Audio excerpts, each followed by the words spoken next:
Welcome to the Tech Egg. Don't get scrambled. Enjoy the video. In this video, I will explain how to set up Zoho Inventory. First, you will need to sign up for a new account or log into your existing one. Once logged in, navigate to the organization settings. Here, you'll input your company's name, address, and primary currency. It's crucial to accurately define your tax rates and integrate your preferred shipping carriers, ensuring smooth operations from the very beginning. This foundational step takes only a few minutes, but is vital for accurate record keeping. Next, let's focus on populating your inventory with items. You can add products individually by clicking New Item and filling in essential details like the item name, SKU, and description.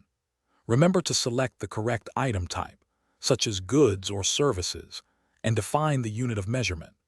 For businesses with many products, Zoho Inventory allows you to efficiently import up to 1,000 items at once using a well-formatted CSV file, saving you significant time. Effective inventory control is paramount. Zoho Inventory enables you to manage stock across multiple warehouses or locations, providing a comprehensive view of your entire inventory. Ensure you enable inventory tracking for each item to maintain accurate stock levels in real time. Setting up reorder points is a smart strategy.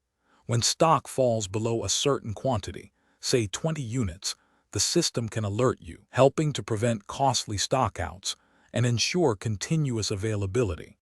Finally, let's streamline your sales and purchase workflows. You can easily create professional sales orders and invoices directly within Zoho Inventory, sending them to your customers with just a few clicks. Similarly, generate purchase orders for your suppliers to manage incoming stock efficiently.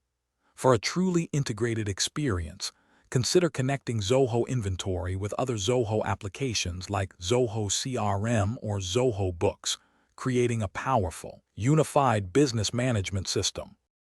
Thanks for watching. Consider subscribing if I helped unscramble your problems.